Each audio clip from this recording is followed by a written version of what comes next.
Primero de lado y ya luego la...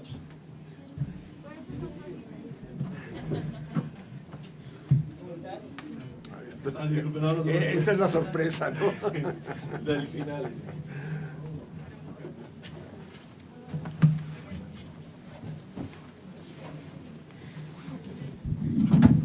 Tiene agüita por supuesto. Sí, gracias. Sí.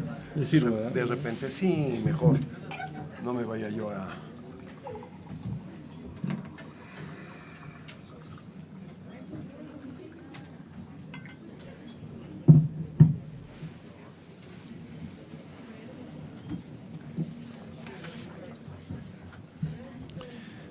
Pues buenos días, muchísimas gracias por su presencia. Hoy tenemos una sesión bien interesante porque es una dinámica de diálogo, presentación, de la mano del doctor Manuel Perló Cohen, quien es economista por la UNAM y doctor en planeación urbano-regional por la Universidad de California en Berkeley. Es investigador del Instituto de Investigaciones Sociales de la UNAM y profesor en la UNAM, Berkeley y Stanford. Y ha recibido distinciones como perdón, la condecoración Caballero de la Orden Nassau Orange del Gobierno de Holanda, la Medalla al Mérito Ciudadano de la Asamblea Legislativa de la Ciudad de México y los premios Holcim Global, los premios Oro Global y de la región América Latina de la Lafarge Holcim Foundation. El día de hoy, chicos, profesores y profesoras, quisiéramos complementar una visita de campo que hicimos el sábado pasado, en donde tuvimos la oportunidad de visitar dos utopías, una utopía que se llama Utopía Hídrica Atzintli, que es la que vamos a revisar el día de hoy, y tuvimos también la oportunidad de visitar una segunda utopía que se llama Estrella, Utopía Estrella Iztapalapa, que fue diseñada por otro equipo consultor, que en este caso no está presente, pero también al que le agradecemos por habernos guiado durante la sesión correspondiente. En esa sesión del sábado estuvo interesante porque, bueno, tuvimos alumnos de la licenciatura en arquitectura, en este caso del curso de Ciudad Contemporánea y del curso Hábitat Sustentable. Y en este caso lo coordinamos la profesora Ana Paulina Matamoros y mi persona, que yo coordino el ciclo de urbanismo, de aquí la licenciatura, y justamente la dinámica estuvo interesante porque el sábado primero visitamos una utopía de la mano de personal de la alcaldía de Iztapalapa, que fue la de Atzintli, pero no tuvimos la visión técnica que vamos a tener el día de hoy con el profesor Manuel Perló Cohen, y en la segunda visita sí tuvimos esta visión técnica, entonces está como muy bueno el complemento en particular que se tuvo en ese sentido ese día sábado, ¿no? Y antes de, perdón que, o sea, como que me quise adelantar a lo de la presentación, pero me faltó comentar también que en este caso el profesor Perló quisiera que tuviéramos a bien tener presente que es una persona investigadora, en este caso él participa en el Instituto de Investigaciones Sociales de la UNAM, es profesor de la UNAM y él pertenece al Sistema Nacional de Investigadores, es autor de 9 libros, 55 capítulos de libros y 52 artículos. También me gustaría agregar aquí que él dirigió el programa universitario de estudios sobre la ciudad de la UNAM del 2000 al 2009 y también fue director del Instituto de Investigaciones Sociales de la UNAM entre el 2013 y 2017, ¿no? Y otra cosa que también me encantaría agregar es que ha sido consultor para Naciones Unidas, Banco Mundial, Banco Interamericano de Desarrollo y Gobiernos Nacionales. Entonces, pues doctor Perló, muchísimas gracias por su participación y le doy la palabra. Muy buenos días tengan todas, todos, todes. Muchas gracias por esta invitación. En primer lugar, quisiera agradecer a la doctora Ana Paulina Matamoros su invitación para estar presente el día de hoy, al maestro Carlos Delgado, también su invitación a este evento. Agradezco la presencia de la doctora Gabriela Ali, que siempre es muy amable y viene a escuchar algunas de las cosas que tengo que decir, se lo agradezco mucho. Y bueno, agradecerles a todos ustedes su presencia el día de hoy.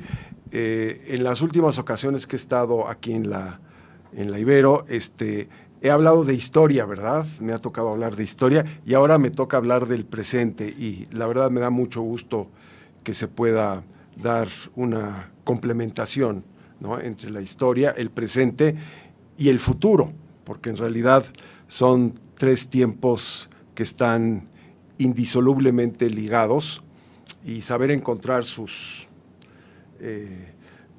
eslabones es de enorme importancia. No puede uno trabajar el presente si no conoce uno el pasado, y para pensar el futuro, pues tenemos que tomar el pasado, el presente y pensar el futuro. A veces olvidarnos del pasado y del presente y pensar exclusivamente en el futuro. Entonces, la sesión de hoy quisiera hablar del presente y del futuro, pero para eso hay que hacer un poco de historia, inevitablemente, ¿verdad?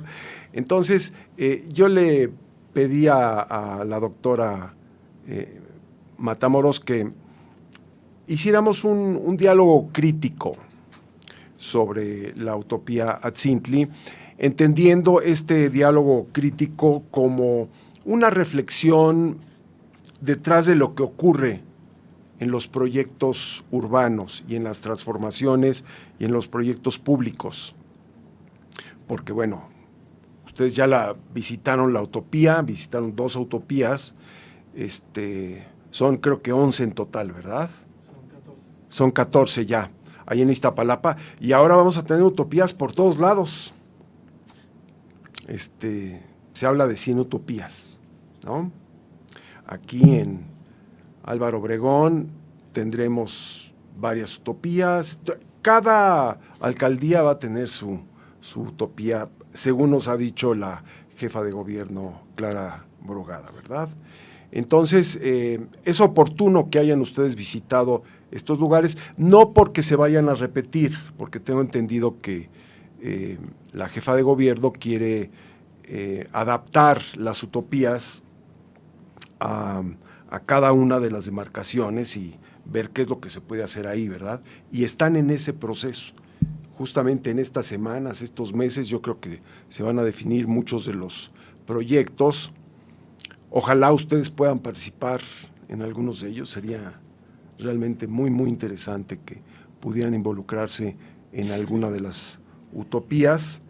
Y bueno, este ejercicio, que es el antecedente, pues puede servir para reflexionar sobre cómo se hacen, cómo no hay que hacerlas, las dificultades, las enormes dificultades que existen para llevar a cabo estos proyectos, que son de una complejidad que va más allá de lo técnico, definitivamente, ¿no? Tiene que entrar a lo político, a lo cultural, a lo social, a lo económico, etcétera, etcétera. Bueno, otra vez muchas gracias. Voy a hacer una presentación, pues espero que sea breve, de unos cuantos minutos, para darles el contexto y los antecedentes de esta utopía, y luego abrimos un diálogo, si les parece. Y ustedes pueden preguntar lo que quieran. A ver si les respondo, pero pueden preguntar lo que quieran. Quisiera, antes ya de iniciar, señalar que a pesar de que aparece ahí nada más mi nombre, pero en realidad este proyecto lo elaboramos conjuntamente la maestra Loreta Castro Reguera y yo. La maestra Loreta Castro Reguera, seguramente muchos de ustedes la conocen, es una distinguida arquitecta, paisajista, con estudios en Italia, en Harvard, en distintos lugares, y juntos elaboramos este proyecto, y se hizo dentro de la Universidad Nacional Autónoma de México, totalmente. O sea, este proyecto realmente fue un proyecto que se originó, ahorita lo vamos a platicar, dentro de la universidad. Y bueno, pues ese es un orgullo especial que así haya sido, y nos habla de que los centros de estudio, de investigación, las universidades, pues cumplen un papel fundamental en la formulación de este tipo de proyectos, ¿no? Bueno, vamos a empezar con el estado en el que se encontraba el sitio que visitaron ustedes. Muy diferente, ¿verdad?, al que ya les tocó ver. Era un lugar en Iztapalapa que tenía, digamos, una definición técnica como vasorregulador. La Ciudad de México y otras ciudades del país, del mundo, tienen estos espacios que pueden, digamos, acumular agua particularmente en grandes tormentas y la llevan a estos sitios para evitar que se provoquen inundaciones y toda el agua, por ejemplo, una de las grandes tormentas que ocurren en nuestra ciudad, en nuestro Valle de México, colapsen totalmente el drenaje. De todas maneras se colapsa con mucha frecuencia el drenaje, pero estos vasos reguladores tienen esa función de recibir el agua y luego distribuirla lentamente, después de varias horas, hacia la red de drenaje. Esto era un vaso regulador de 4 hectáreas de extensión, sometida a una presión y a un proceso de invasión. Los que visitaron el lugar pues se dieron cuenta que está rodeado, por lo menos en una parte importante de su perímetro, por asentamientos, por colonias, por conjuntos habitacionales, por muchas actividades. Bueno, poco a poco iban, digamos, invadiendo y haciendo una presión para ocupar este lugar para fines distintos a los que fue, digamos, diseñado, ¿no?, como vaso regulador. Pero este vaso regulador tenía una particularidad, tenía unas grietas naturales que permitían que el agua se infiltrara al subsuelo. No necesariamente al acuífero profundo, pero sí al subsuelo. Esto lo averiguamos ya cuando se hizo la investigación del proyecto. Y es muy importante que este espacio esté limpio y esté libre de cualquier, digamos, taponamiento que impida que el agua se infiltre realmente al acuífero. Cuando rebosa este lugar por una lluvia extraordinaria, cosa que además se entiende en la geografía del lugar porque está al pie de la Sierra de Santa Catarina. Si ustedes, los que estuvieron, ¿quiénes fueron de visita a la Utopía? Bueno, ¿a qué lado? Los dos. Entonces, les voy a platicar a ustedes un poco el antecedente. Este lugar está al pie de una bellísima sierra volcánica, que es la Sierra de Santa Catarina, y por ahí baja una cantidad impresionante de agua. Son ríos, verdaderamente ríos, así, en 2-3 horas, una cantidad de agua impresionante, parece el Amazonas ahí corriendo por las calles. Entonces, esa era la función, pero se había convertido en realidad en un tiradero de basura. Estaba cerrado en un espacio cerrado, totalmente abandonado, con gente, digamos, los únicos visitantes y prácticamente los dueños del lugar era gente en situación de calle que se dedicaban ahí pues a drogarse. Era un sitio peligrosísimo, ninguno de nosotros hubiera querido estar ahí en esa época. Lo visitamos ese lugar cuando estaba de esa manera, con las autoridades, porque si no, no podías entrar, evidentemente, ¿no? ¿Y cómo se originó, digamos, el proyecto? Bueno, en la imagen ven ustedes en el lado izquierdo a Jesús Valencia, que era el jefe delegacional hace ya varios años. La maestra Loreta y Manuel Perló, y Jesús Valencia nos pidió a Loreta y a mí que hiciéramos algunos proyectos sobre el agua. Así nos dijo: quiero hacer algo sobre el agua. No es tan usual que un alcalde quiera hacer algo en materia de agua, porque esta es una atribución que está centralizada ahora en la Secretaría del Agua, porque se acaba de crear una Secretaría del Agua. Antes era SACMEX, hasta hace poquito era el sistema de aguas de la Ciudad de México, ¿verdad? Y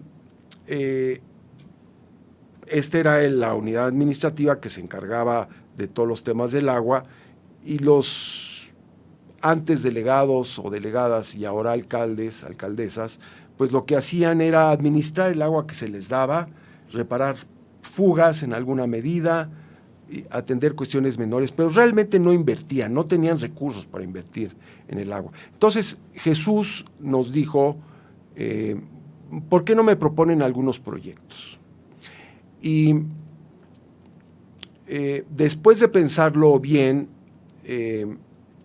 le propusimos algo distinto, le propusimos hacer un concurso por el agua. Le propusimos hacer un concurso llamado Acupunturas Hidrourbanas, que fue preguntarle a la gente de Iztapalapa qué querían hacer, qué proyectos tenían, digamos, para proponer a las autoridades. Y entonces hicimos una convocatoria muy amplia a través de centros de estudio, redes sociales. A ver, tu vecino, organízate con un grupo de gentes en tu colonia, en tu calle, en tu manzana, en tu conjunto habitacional, asesórate con un técnico y haznos una propuesta. No les voy a hacer la historia de todo esto porque es un antecedente nada más, pero surgieron 180 propuestas y de ahí seleccionamos 8 que resultaron ganadoras de un concurso. O sea, fue un concurso así donde se iban seleccionando los trabajos de más calidad hasta que llegamos a 8, y a esos 8 les dimos un premio de $500,000, $500,000, muy buenos, y los pagó la entonces delegación, ¿verdad? Paralelamente a ese proceso que fue fascinante, realmente, les puedo decir que yo aprendí muchísimo, hicimos Loreta y yo un recorrido por toda la delegación. Todavía era delegación antes de ser alcaldía. Y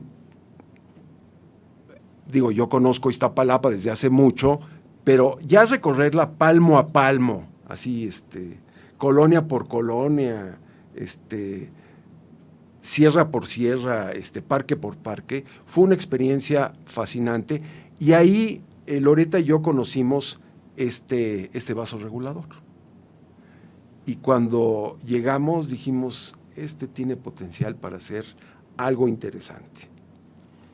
Entonces, le hicimos una propuesta inicial al entonces delegado de que hiciéramos un proyecto en un parque hídrico, le llamamos en ese momento un parque hídrico, como parte de esta filosofía, este enfoque de las acupunturas urbanas, y nos dijo, bueno, órale, está bien. Nada más que ya se estaba acabando el gobierno de este señor, y pues como sucede siempre, pues yo ya me voy y planténselo a la siguiente persona, ¿verdad? Bueno, aquí está un poco lo que pasó. Hubo proyectos que nosotros pensábamos que se iban a hacer a nivel micro muy, muy interesantes. Y de ahí surgió una primera propuesta, todavía sin conocer bien el terreno, sin tener ni siquiera un proyecto conceptual, o bueno, fue un primer proyecto conceptual muy bonito, con caminadores y puentes, y íbamos a hacer unas cosas impresionantes, ¿verdad? Pero se terminó, como decía yo, el gobierno de Valencia, y llegó otra delegada, Diona Anguiano, y dijimos, vamos a llevarle la propuesta a esta señora. Yo la conocía por la Asamblea Legislativa, había sido diputada, y dije, tenía un buen contacto con ella, queremos presentarte un proyecto. Y este es un primer punto importante de esta experiencia. Hay que llevar proyectos, hay que generarlos y hay que llevárselos a los tomadores de decisiones. No hay que esperar nada más a que vengan ellos a tocar, sino hay que llevarles cosas para ver si se despierta su interés, incluso yo diría hasta su ambición porque muchos de estos proyectos tienen que ver con la ambición política de yo voy a hacerlo y lo voy a llevar a cabo y mi nombre va a estar asociado a este proyecto, ¿verdad? Bueno, entonces fuimos con la que había ganado la elección y nos dijo, me gusta la idea, sí me gusta la idea, vamos a visitar el lugar. Y fuimos a este mismo espacio que vieron ustedes en la fotografía y había unas, como parte de los reservorios, digamos, del vaso regulador, pues había unos lugares ahí llenos de agua estancada, no sé cuánto tiempo había estado ahí, y la delegada dijo, ay, ese ve padrísimo, aquí podemos meter unas lanchitas y hacer un Chapultepec, y le dijimos, delegada, primero vamos a ver de qué se trata y qué características tiene el lugar y si es posible o no, porque a lo mejor no da como para eso, ¿no? Los políticos, digamos, ven estos lugares y ven burro y se les antoja viaje. Dicen, no, pues aquí vamos a meter esto, aquello y el otro, y vamos a construir y vamos a hacer maravillas, ¿no? Y de repente hay que decirles, no, aquí no se puede construir. Es un vaso regulador. No es un lugar donde llegas y pones lanchitas, y ya tienes otro Chapultepec y hasta metes un zoológico. No, nada de eso. Hay que preservar la vocación original del lugar, porque este sitio evita que se inunde una parte de Ermita Iztapalapa y varias colonias aledañas. Entonces, no es cualquier cosa. Y además hay una cuestión jurídica. Tú no puedes construir lo que se te pegue la gana en un espacio de este tipo. Tienes que respetar la legislación. Y si es un vaso regulador y está definido como tal, tú ahí tienes, digamos, límites muy claros de lo que puedes hacer y hasta dónde puedes construir y qué puedes construir. Bueno, aprovechando que estaba yo como director del Instituto de Investigaciones Sociales, hicimos un convenio con la ya delegada para hacer el proyecto ejecutivo del parque hídrico. Y convencimos a la delegada, a Dione Anguiano, que teníamos que hacer una investigación muy profunda sobre la naturaleza del lugar donde íbamos a trabajar y saber, por ejemplo, cuánta agua podía absorber el lugar, qué características tenía el subsuelo. Eso era muy importante. No sabíamos lo que había debajo de ese tiradero de basura. Sí sabíamos que había miles de toneladas de basura. ¿Hasta dónde, con qué profundidad? No lo sabíamos. Entonces, le pedimos que nos apoyara con un proyecto ejecutivo y nos dijo, bueno, ¿y en qué lo tienen en un par de meses? No, nos vamos a tardar unos 8 meses en hacerlo, si bien nos va. Y estos son todos los estudios que vamos a llevar a cabo.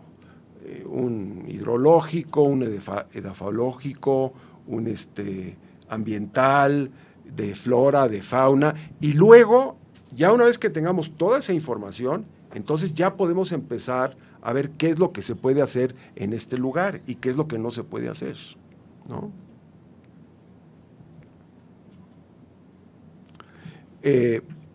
Formamos un equipo, no les digo mentiras, como de 50 personas, donde había abogados, antropólogos, ingenieros, expertos en humedales, todos los equipos que ustedes se puedan imaginar así técnicos, la mayor parte de ellos de la UNAM, algunos tenían que ser de otros, digamos, de empresas particulares, porque pues la UNAM no hace perforaciones, calas ahí para ver el subsuelo, entonces tienes que subcontratar. Pero debo reconocer que la delegada Dione Anguiano nos apoyó para que esto se hiciera. Y le íbamos presentando los resultados, íbamos descubriendo cosas fascinantes del lugar, ¿no? Que tenía incluso historia prehispánica. No sabíamos que, bueno, Iztapalapa siempre fue un lugar importantísimo en las culturas de la Cuenca de México, muy, muy importante, Iztapalapa. Pero, digamos, la parte importante está más hacia el Cerro de la Estrella y no tanto ahí. Sin embargo, muy cerca de ahí había restos arqueológicos y afortunadamente en el lugar no los hubo porque si no hubieran paralizado el proyecto. Pero el lugar tenía mucha historia, sin duda alguna, ¿no? Y toda esa sierra de Santa Catarina es un lugar donde sí hay, digamos, restos arqueológicos y es un lugar de peregrinación. Hay unos viajes que hace la gente allá a la parte de arriba de los volcanes. Les recomiendo que vayan un día a uno de estos sitios porque son experiencias realmente muy inspiradoras y además hay una visión del Valle de México como la que tuvieron los conquistadores cuando entraron. Esto lo narran Hernán Cortés, Bernal Díaz del Castillo, ¿no? Y entramos por Iztapalapa y entonces la mitad de la ciudad estaba sobre el lago Salado y la otra mitad sobre la tierra y había albercas y había jardines y una visión así que no la podían creer de lo hermosa que era, ¿no? Bueno, pongo esta imagen porque tuvimos muchas consultas con la gente. No fue un proyecto únicamente de gabinete o de técnicos, sino también de hablar con los vecinos de la zona y preguntarles, oigan, ¿ustedes qué piensan de esto? ¿Qué imagen tienen de este espacio? No, pues es un lugar abandonado, las autoridades no han hecho nada, han prometido muchas cosas, y entonces, ¿y qué quisieran que hubiera aquí? Bueno, pues un gocha, nos decían, un gocha, alguien propuso un helipuerto, no sé por qué, pero propuso un helipuerto, alguien decía, no, vivienda para la gente pobre, ¿no? También, o sea, había de todo. Y entonces fue un diálogo con las comunidades, incorporamos muchas de las cosas que ellos querían, por ejemplo, tener sanitarios y convertir el espacio en un lugar de movilidad entre las colonias, digamos, que estaban ya en la parte media de la sierra y la zona de Ermita Iztapalapa, que es un centro de comunicación importante, ¿no? Fue un diálogo a veces difícil, agresivo, porque pues, muchas veces la gente desconfía, ¿no? Estos cuates ni son de acá, pues, ¿qué están buscando? Van a hacer negocio, en fin, la desconfianza tradicional que existe y que puede ser realmente un obstáculo tremendo para este tipo de proyectos, pero pues la delegada, una mujer con mucha personalidad y con mucha presencia y un liderazgo importante, nos fue allanando el camino y se logró aprobar en votación que se hiciera este parque, ¿verdad? Bueno, se inició. Una parte muy importante es que había que hacer una inversión considerable, porque había que sanear el lugar. El lugar, como ya les comenté, estaba lleno de escombro, pero eran 10 metros de escombro.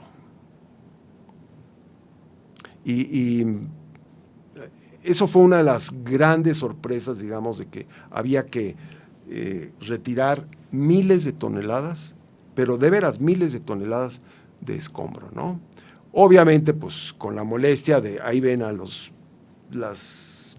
conjuntos habitacionales, la gente, no, pues ¿qué están haciendo? ¿Y qué va a pasar? Y se nos va a caer el edificio, y va a haber grietas, etcétera, etcétera, ¿no? Pero bueno, se logró hacer el trabajo.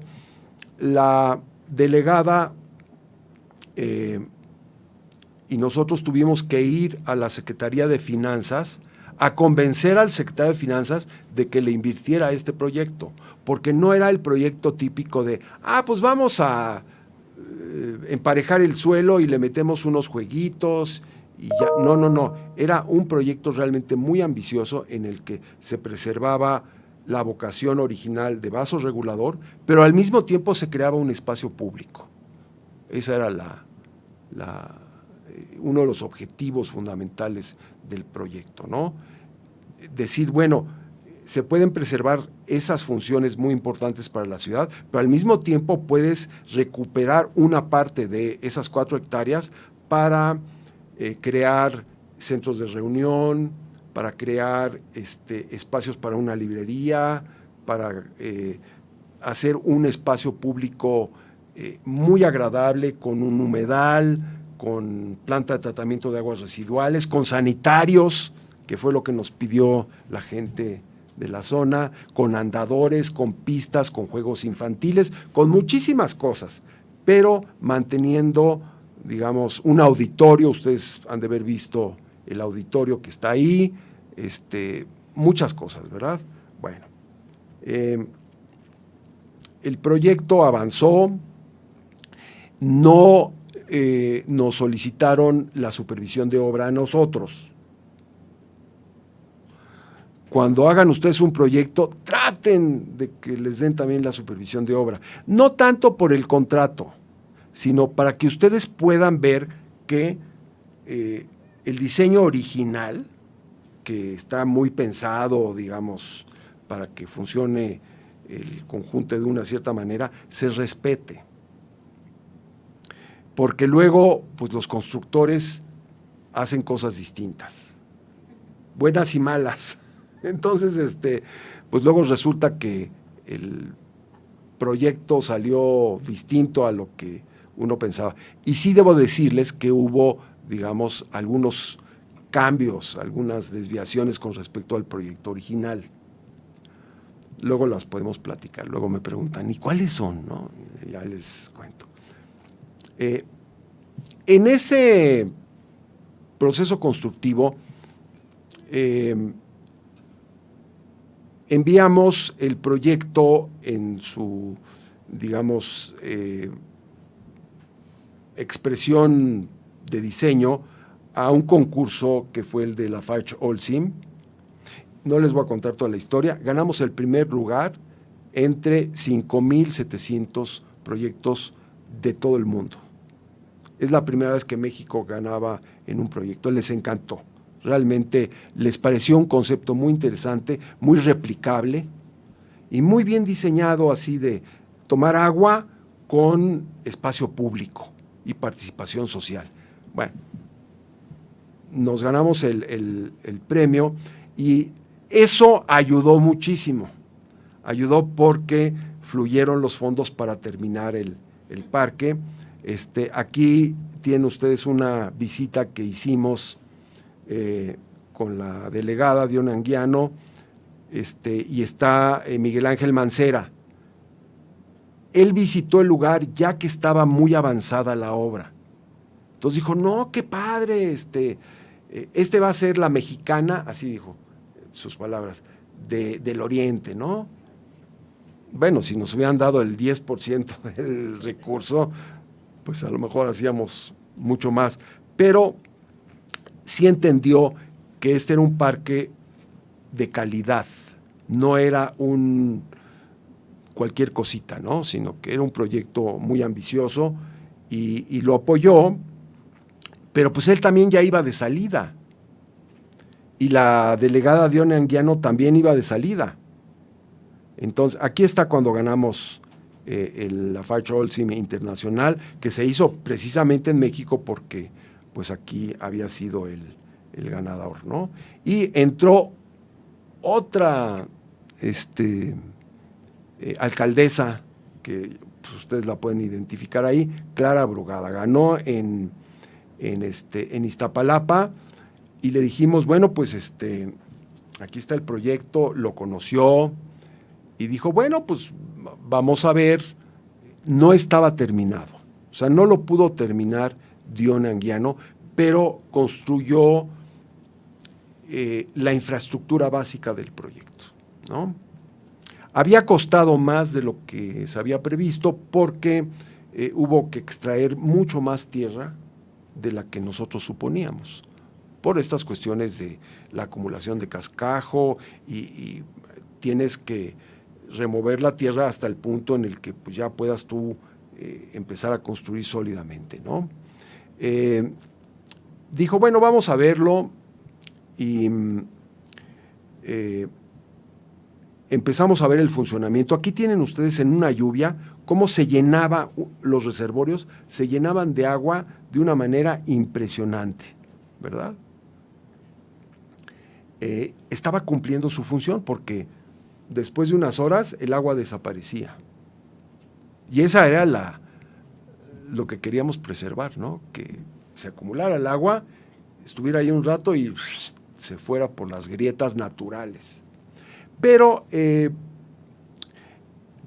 encontraron, digamos, las nuevas autoridades que uno de los canales que llevaba el agua de la calle a estos reservorios era más pequeña, no tenía la capacidad que originalmente se había recomendado. Y entonces el agua se salía a la calle, no alcanzaba a entrar a estos reservorios, y entonces hubo que hacer algunas adecuaciones, ¿no?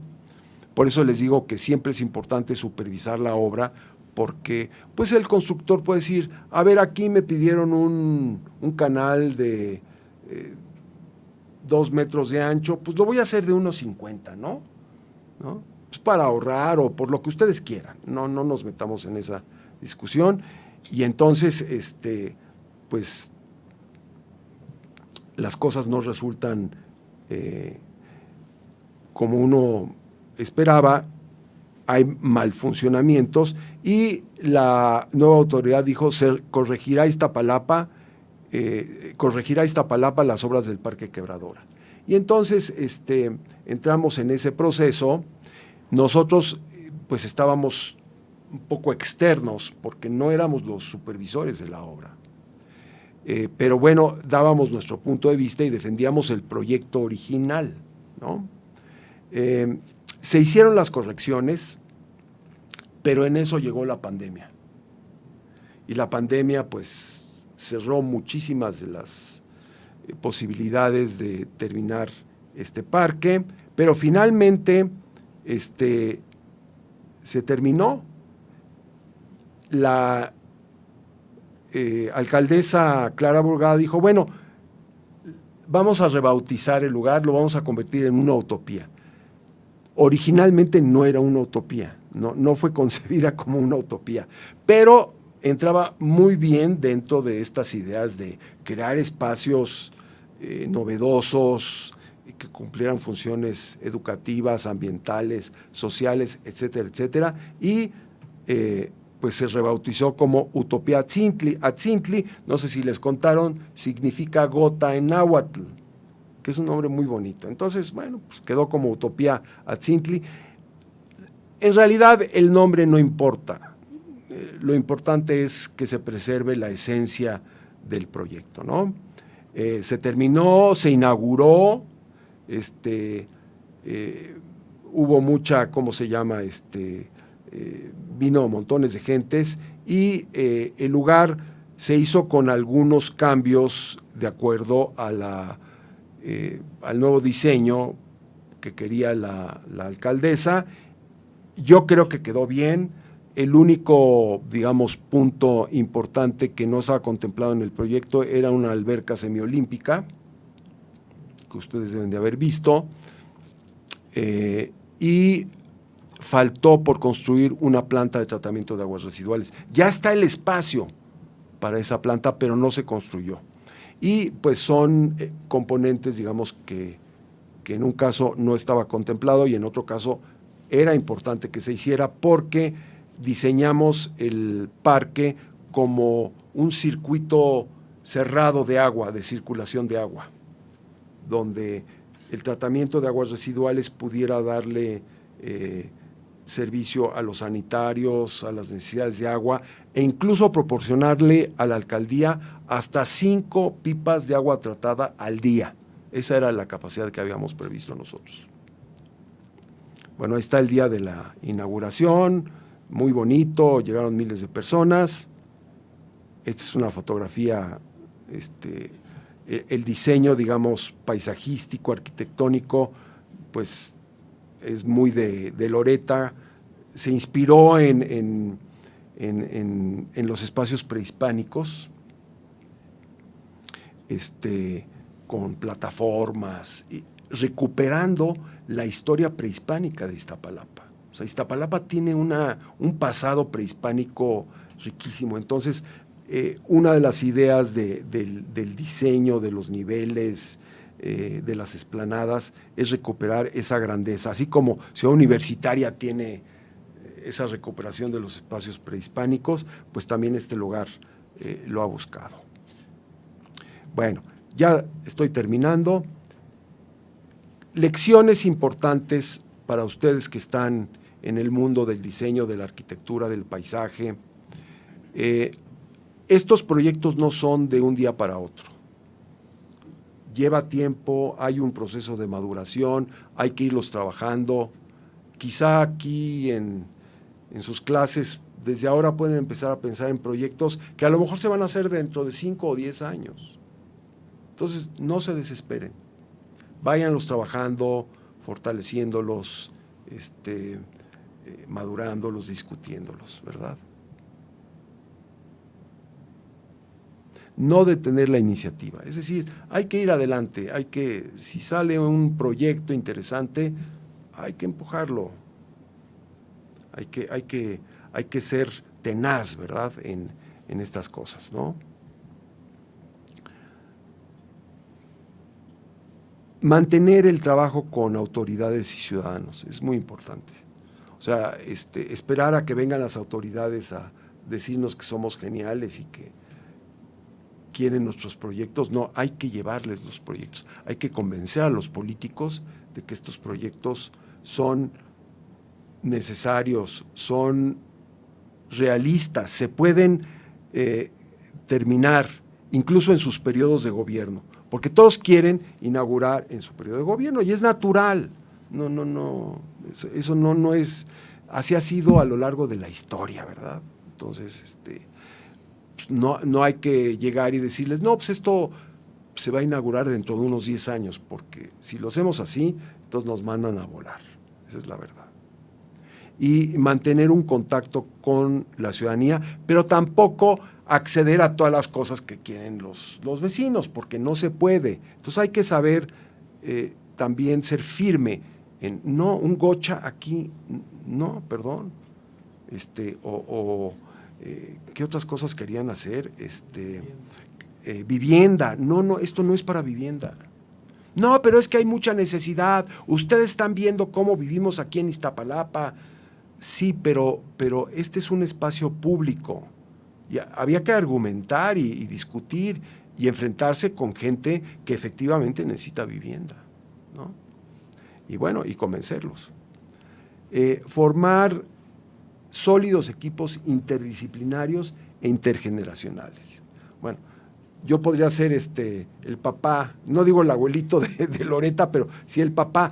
Hay una diferencia, digamos, generacional.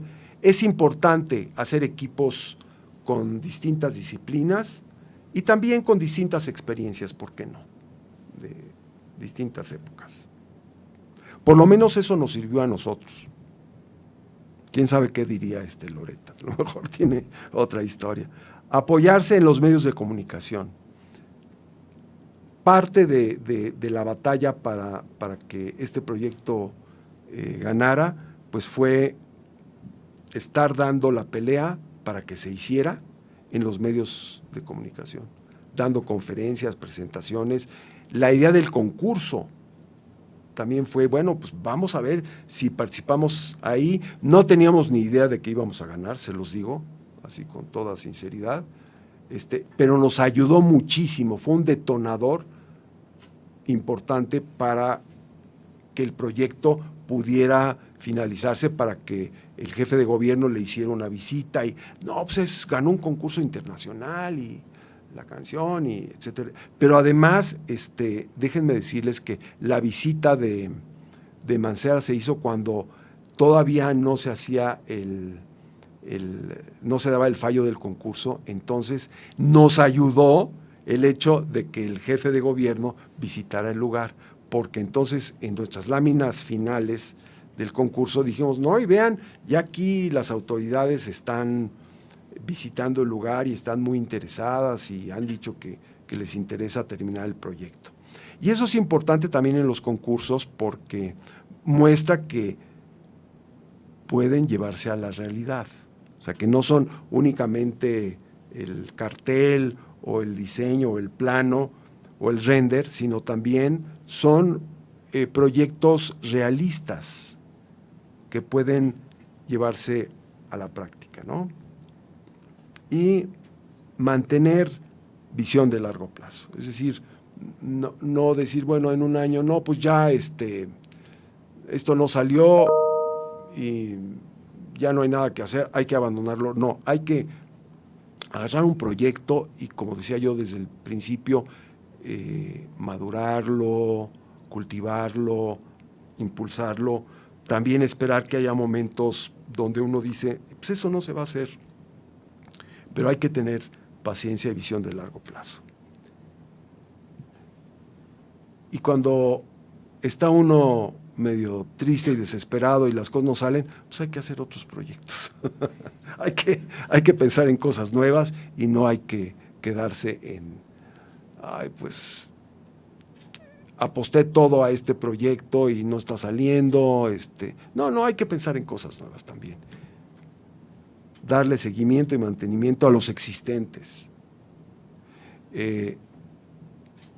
No hay que dejarlos. Estas criaturas que a lo mejor deben parte de su existencia a nosotros, hay que echarles el ojo, hay que revisarlas, hay que llamar la atención cuando no están recibiendo el cuidado debido, porque es muy fácil, digamos, en estos proyectos que tienen una complejidad técnica muy grande, pues que de repente alguien diga, no, pues estos reservorios, pues los voy a hacer un pequeño laguito, ¿no? No, hay que estar vigilándolos, ¿no? Son criaturas nuestras que hay que seguir y echarles el ojo todo el tiempo de manera que no se desvirtúe. Si yo viera, digamos, algo realmente que fuera en una dirección contraria al proyecto original, pues evidentemente que pegaría el grito en el cielo. Entonces no hay que abandonar estos proyectos. Y bueno, pues la imagen última así estaba y así quedó. Y yo creo que esta imagen habla mucho de cómo trabajando durante muchos años se puede recuperar un espacio que era un sitio abandonado, contaminado, totalmente distante de los vecinos que estaban alrededor, a un lugar que visitan a la semana miles de personas y disfrutan el lugar, hacen actividades muy diversas, desde hacen yoga, hay terapias para las personas afectadas por el COVID, hay centros de mujeres golpeadas ahí que están trabajando, hay deporte, hay música, baile, actividades lúdicas, en fin, lo que ustedes ya pudieron ver en este lugar. Y bueno, pues esa es un poco la historia detrás, ¿verdad? Hay muchas historias que les puedo platicar, pero básicamente esa es la historia de esta utopía Atzintli, que bueno, pues me da mucho gusto que la hayan visitado y además que me comenten qué vieron ahí, si les gustó, no les gustó, en fin, como parte de este proceso. Gracias.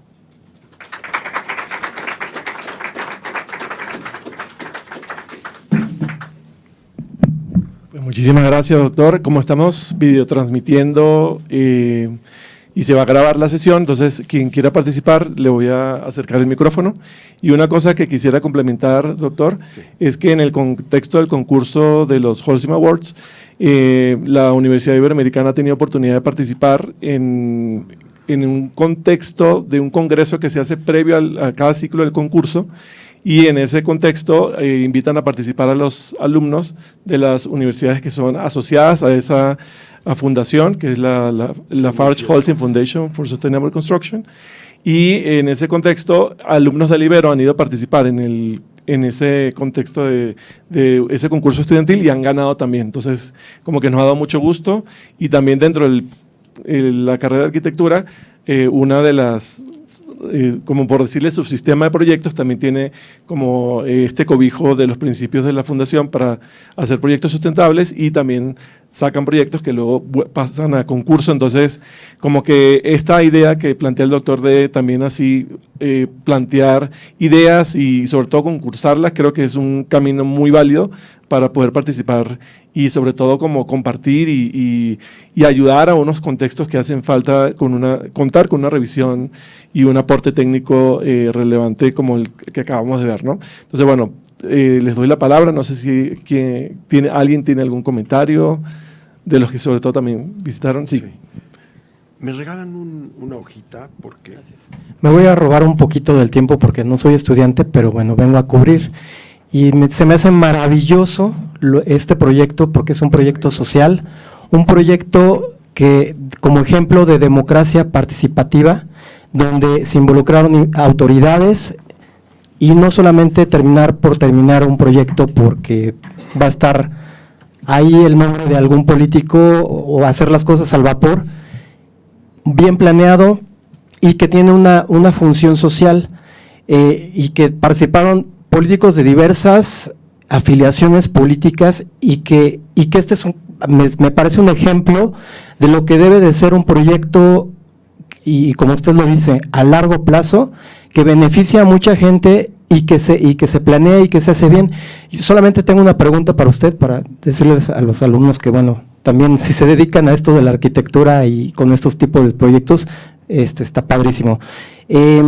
¿Cuál sería la importancia usted? Porque lo que hizo usted fue como una flor que le dio agua a un lugar donde no había, ¿no? Y que eso es el ejemplo de que se puede trabajar y que cuesta mucho trabajo para que una semilla pueda crecer y pueda ser una flor. Y ahorita es eso, no es que Clara Brugada haya llegado y ya haya terminado esto. Tuvo mucho trabajo detrás. ¿Cuál sería como el consejo quizá a los políticos, a la gente, su experiencia? ¿Tu nombre es? Luis Reyes. ¿Luis? Sí. Reyes. Quiere, doctor, que vayamos con varias preguntas. Sí, unas dos preguntas más. Va. Hacemos una ronda y vienen algunas respuestas. No sé si haya otra pregunta particular. Sí. Gracias. Isaac Tame, del Departamento de Historia. Quería preguntarle, doctor, usted comentaba que esta es una experiencia replicable. ¿Ha hecho usted alguna especie de perspectiva sobre qué otros lugares de la ciudad podrían hacerse este tipo de proyectos? Gracias. ¿Alguna otra pregunta? Bueno, yo quisiera preguntarle también, doctor, en relación a el reto que significó poder trabajar con un equipo multidisciplinario, no con un enfoque multidisciplinario, sino más bien con tantas disciplinas de por medio. ¿Cuál fue, como metodológicamente hablando, la estrategia que se implementó para poder escuchar todas estas voces, estos técnicos, que cada quien pues iba a hablar desde su postura, ¿no?, disciplinar?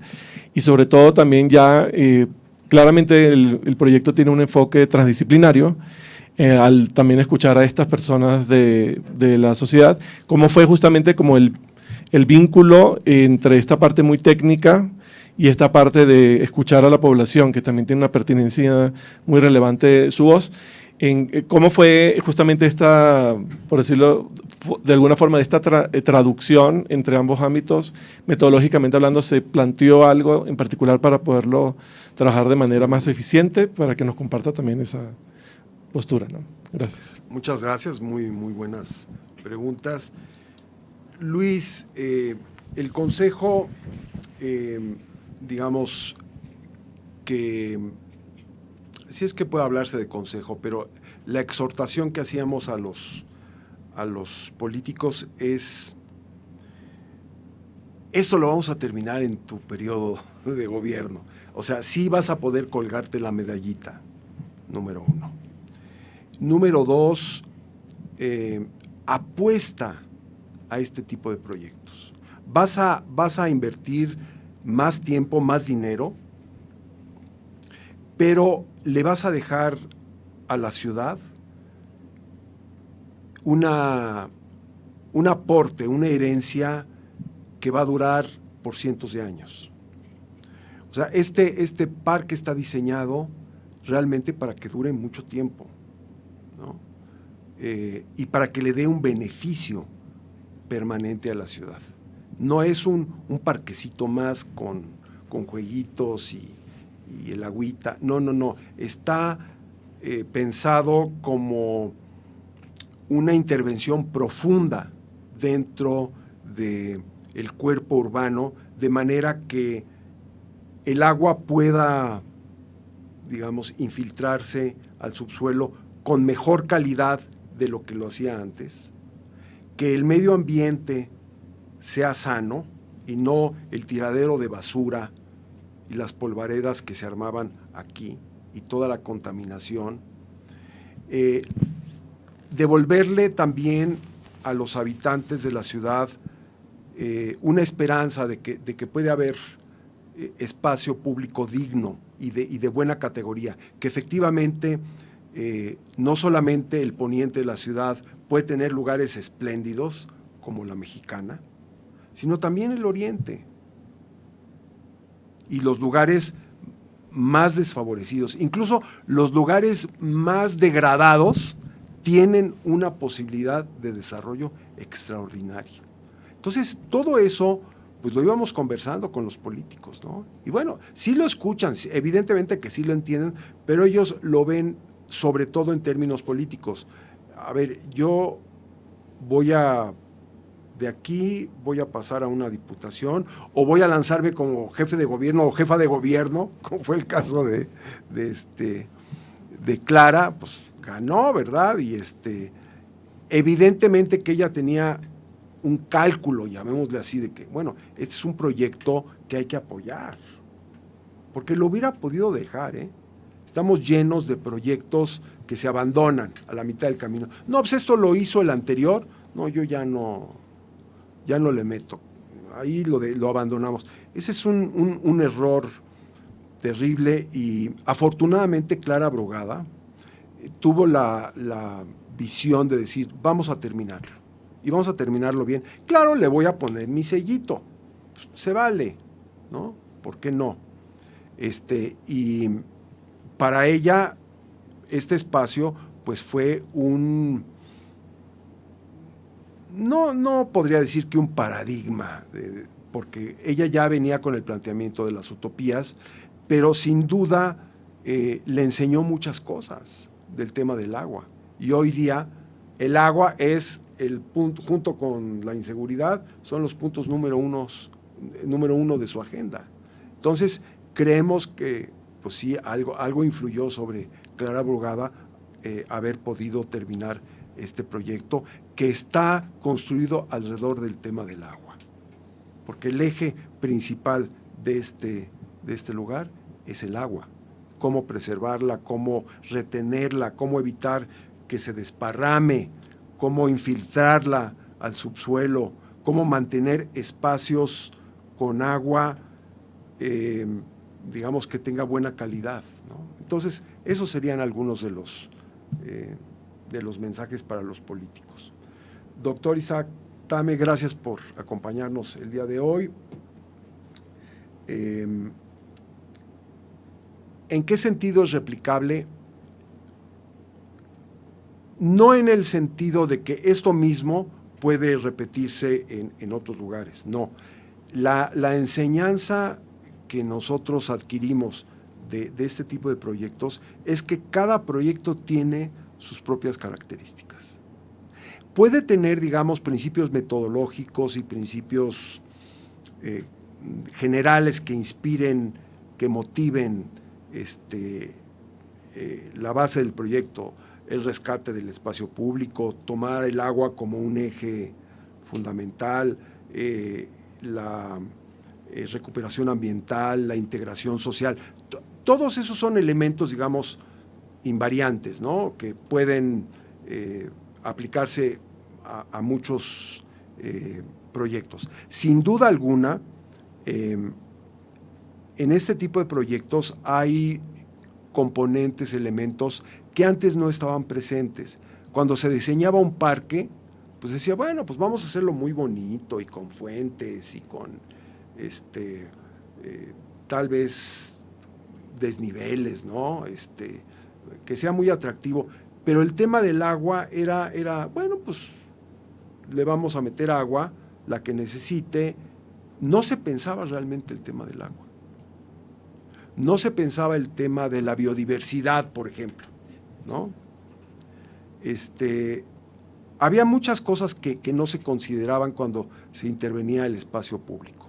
Pero aceptado eso, que sí hay elementos que hay que considerar en general, cada lugar tiene sus propias características. Entonces, una enseñanza importante es que hay que ir a los lugares.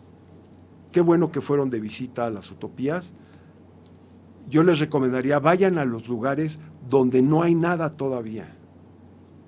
Vayan a los vasos reguladores, vayan a los ríos, vayan a sitios en donde se pueden hacer proyectos muy atractivos y conozcan el lugar, familiarícense con él de la manera más profunda, porque a partir de ese conocimiento se pueden hacer propuestas realmente bien sustentadas, ¿no?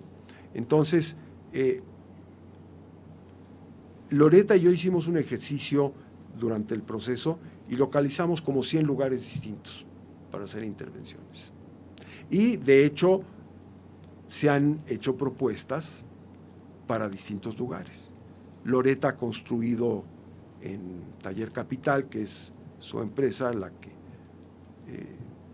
tiene ella con el arquitecto José Pablo Ambrosi, han hecho otros parques que tienen elementos parecidos, y no solamente en el Valle de México, sino fuera de la ciudad.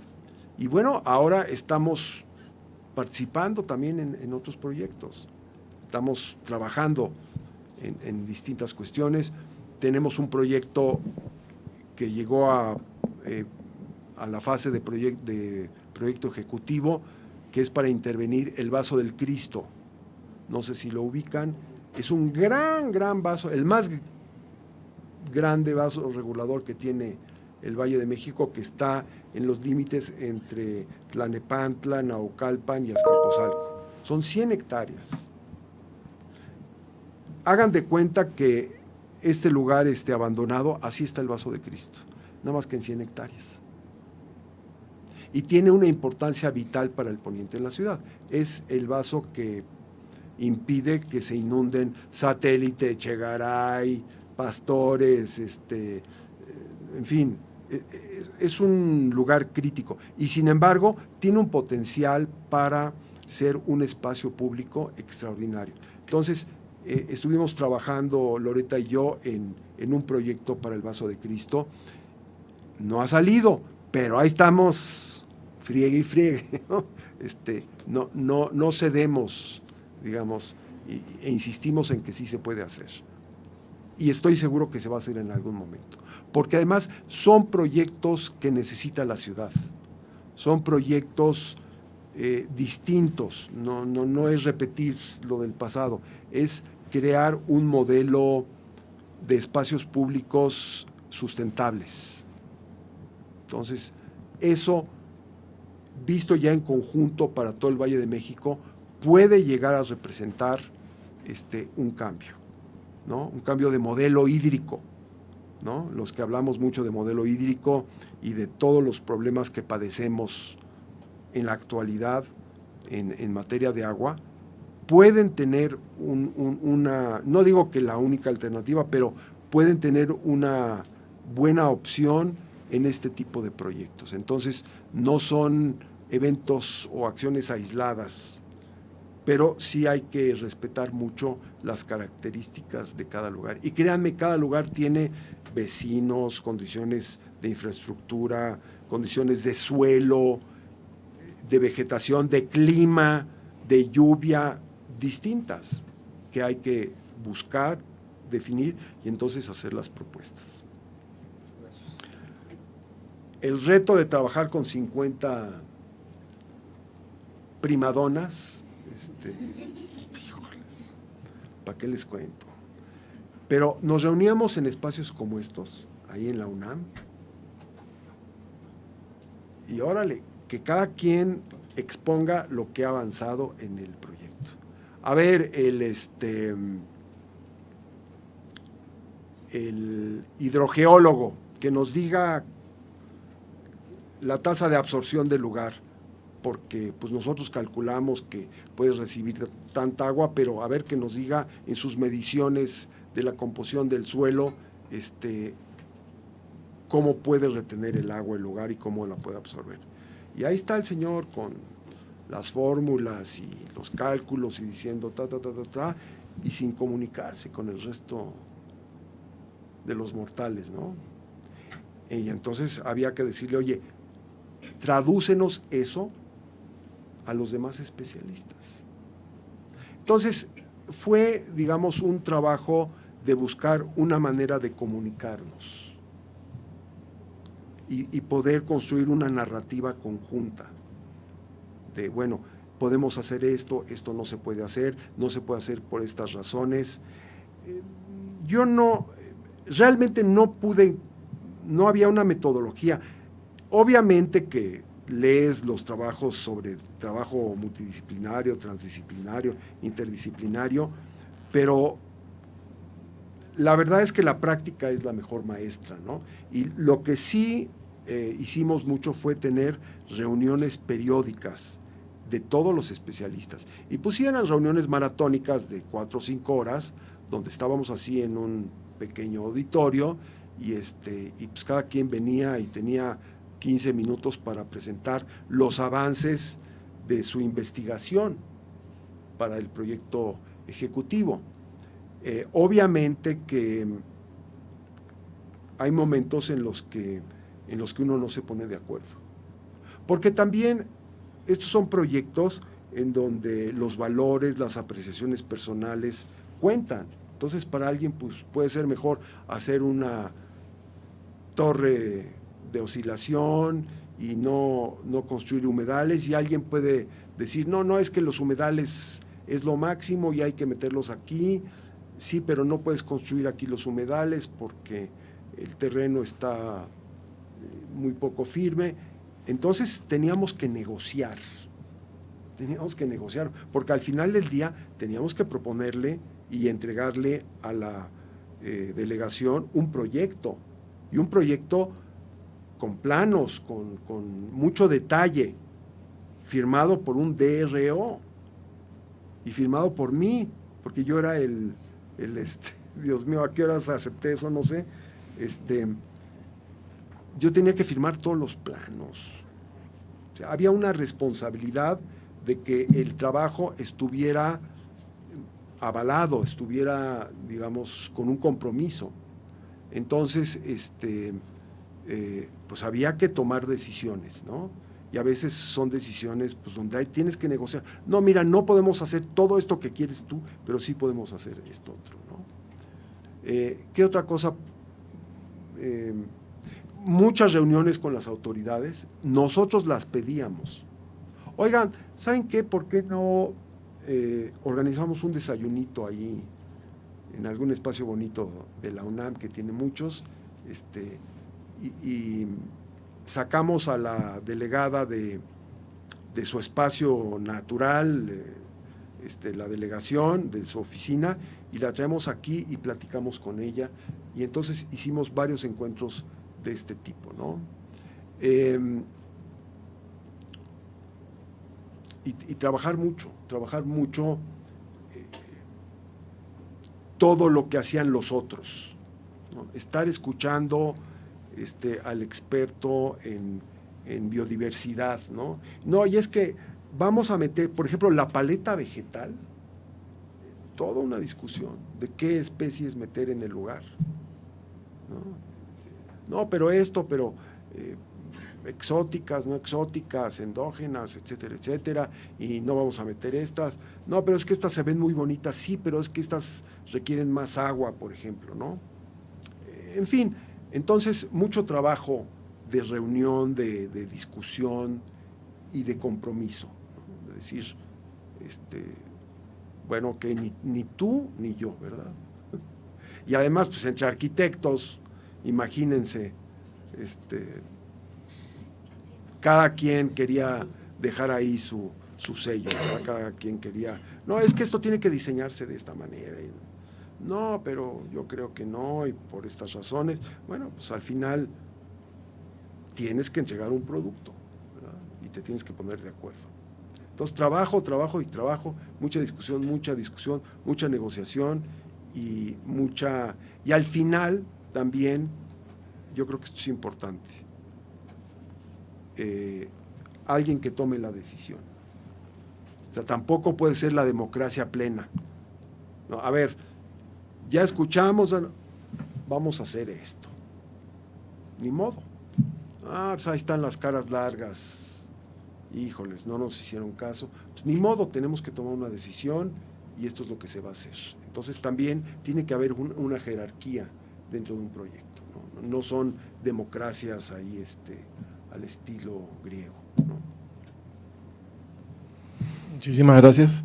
Y también, bueno, el tema de la interlocución con la población, me imagino entonces que porque lo visualizo como un embudo, ¿no? Que recibe todo y ya luego llega a una conclusión, pero también me imagino que ustedes tuvieron esta reflexión con la población previo a ya plantear algo con los expertos, ¿no? O los ciudadanos participaron también ya luego en un proceso posterior al diseño ya más avanzado. Hay que mantener, digamos, los canales de comunicación y de participación antes, durante y después. Y es importante porque, por ejemplo, durante la construcción llegaron vecinos a decir, no, pues es que en mi casa ya hay grietas. Y esto es culpa del proyecto, porque removieron mucho suelo y entonces hubo asentamientos. ¿Y quién nos va a pagar esto? Bueno,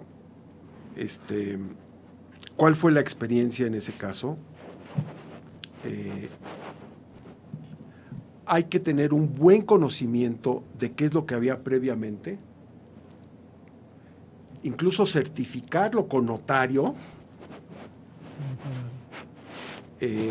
sobre todo en áreas críticas, ¿no? Por ejemplo, ustedes pueden ver en la fotografía que hay vivienda en la parte, pues sería poniente, un conjunto habitacional. Bueno, irlo a visitar y echarle el ojo para ver en qué situación se encuentra. Y si los vecinos quieren, pues levantar un acta de cómo se encuentra el lugar, para que luego no vayan a salir con Domingo 7 de que, no, pues es que esta grieta es culpa de ustedes. No, pues esa grieta ya estaba ahí desde toda la vida, ¿no? Entonces, hay que estar en contacto para ver si efectivamente hay un impacto negativo colateral de la obra. Y si lo hay, pues hay que arreglarlo. Ni modo. O sea, sí suceden estas cosas, ¿no?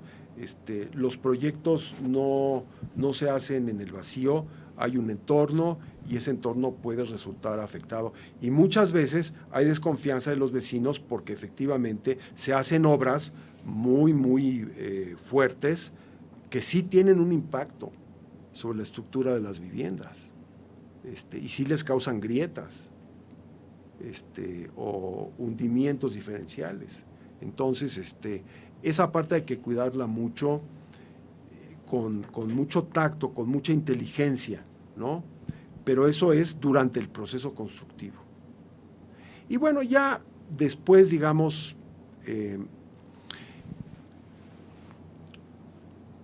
nosotros, digamos, pensábamos en que se pudiera formar una asociación de usuarios o de vecinos que estuviera acompañando ya el parque durante su existencia.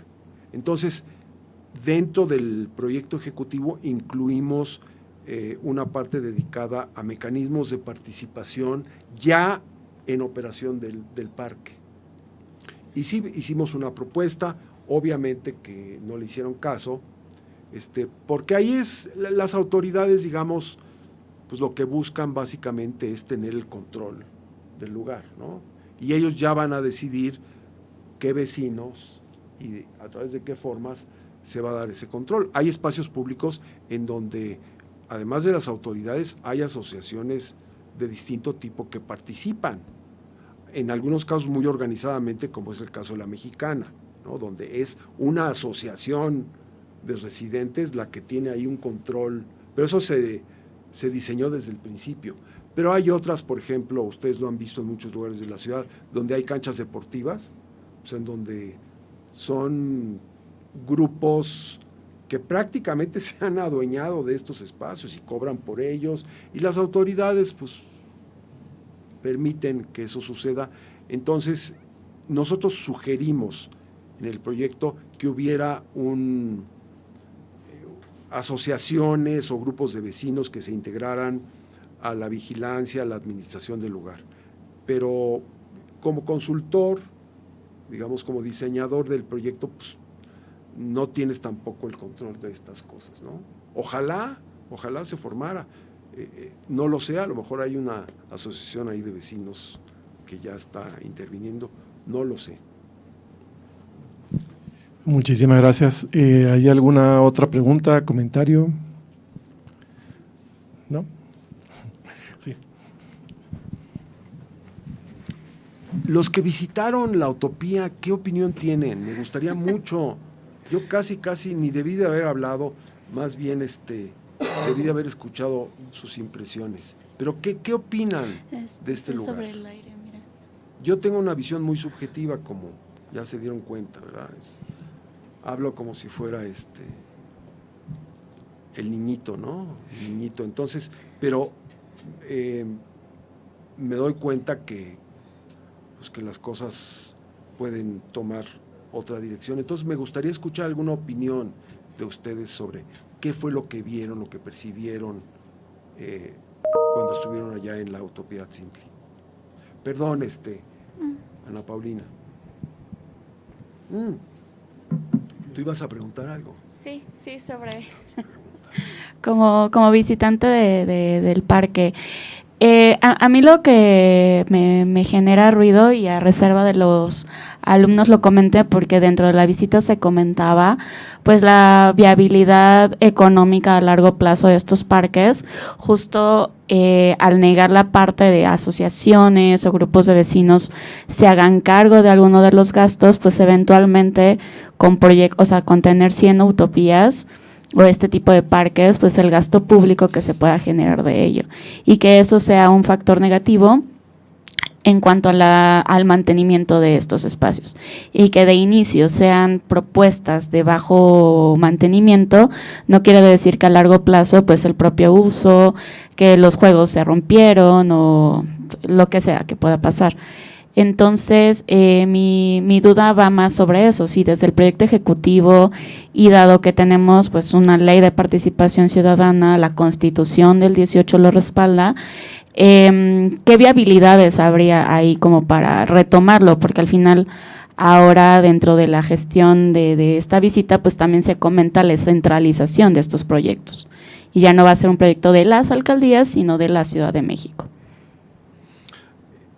Yo creo que este es un punto fundamental de toda la existencia de estos proyectos y de su viabilidad en el mediano y largo plazo. Nosotros estábamos conscientes de eso porque, bueno, basta ir a muchos parques ecológicos o espacios públicos y ver el estado tan lastimoso en el que se encuentran, verdaderamente abandonados, y sobre todo muchos de estos parques ecológicos se están convertidos en desastres, ¿no? Entonces sí nos preocupaba mucho el tema y diseñamos dentro del proyecto ejecutivo una parte de administración y de ingresos y de mantenimiento. Llegamos a calcular cuánto costaba el mantenimiento del parque mensualmente. Eran como 280,000 pesos al mes. Y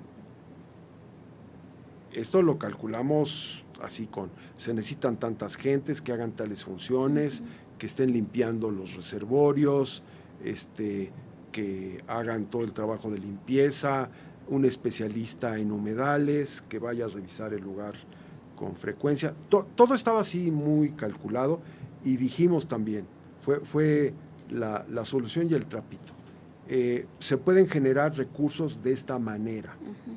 Bueno, ¿qué propusimos? Propusimos que hubiera concesiones de comercios dentro de la utopía. No se hizo. No se hizo pues porque hay un tabú con respecto al tema de la privatización, ¿no? Yo no lo comparto.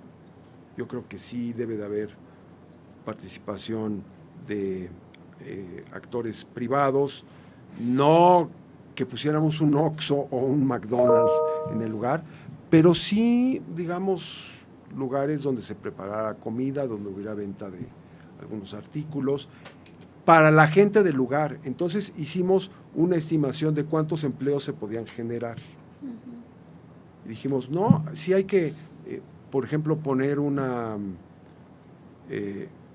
librería, hay que poner una cafetería y hay que crear unos espacios, y de hecho se pensó en una zona del parque, poder crear unos espacios para preparar comida y evitar, por ejemplo, el ambulantaje que se da mucho en varias de las calles, ¿no? Hicimos el cálculo y se podía obtener el recurso para el mantenimiento e incluso había un superávit. Pero para eso, pues se necesitaba que la autoridad creara las figuras jurídico-administrativas que pudieran hacer eso, porque si no se crea una asociación civil que tenga ciertas funciones y que pueda rentar los lugares, pues no se hace nada, ¿no? Eso tiene que normarse de acuerdo a la legislación existente. Entonces, tengo entendido que no se hizo nada de eso. Y bueno, son también parte de las decisiones que la autoridad toma y pueden no hacerte caso, ¿no? Por razones, digamos, que ellos consideran criterios fundamentales de funcionamiento. Nunca propusimos, por cierto, nunca, que se cobrara la entrada al parque. Eso jamás. No, era un espacio público. Había gente que nos decía, oigan, ¿y qué tal si lo cerramos y cobramos la entrada y esto ayuda al mantenimiento? No, eso sí no, porque es ir en contra de los criterios de equidad y de accesibilidad de la población. Sí se iban a cobrar los sanitarios a 5 pesitos. No sé, ¿fueron ustedes a los sanitarios del lugar? ¿Les cobraron? No cobran. ¿Y cómo estaban? Pues no estaban tan descuidados, o sea, los vi bien. Estaban bien. Bueno, la idea era cobrar de a 5 pesitos, como en el metro. Es lo que decíamos, no, pues si en el metro cobran de a 5 pesitos, pues nosotros aquí en el parque, ¿por qué no? Esto va a ayudar a mantenerlos limpios, a que la gente que muchas veces no tiene baños en sus casas sanitarios, vaya a los lugares, o que va a su trabajo, o va a la escuela, o a donde sea, y pasa por el lugar y no tiene a dónde ir al baño. Entonces, sí se diseñó todo eso, pero todavía es un tema político, un tema ideológico, y yo siento que las actuales autoridades más bien no quieren entrar a este tipo de alternativas, ¿no?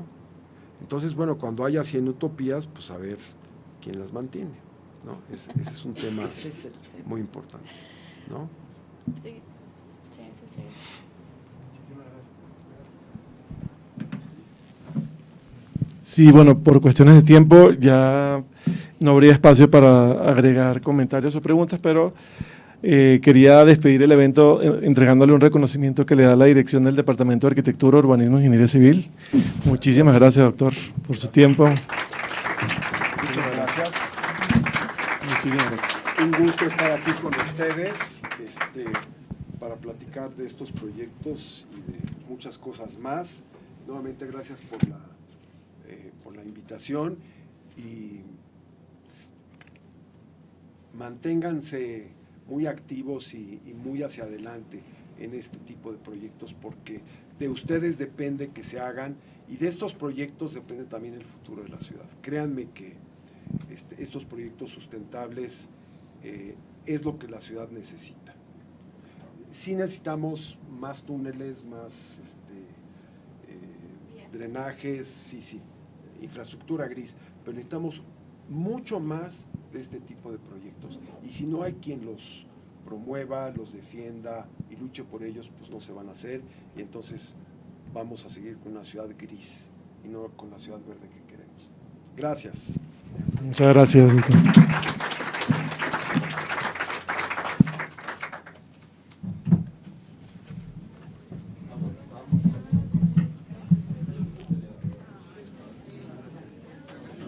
Pues gracias.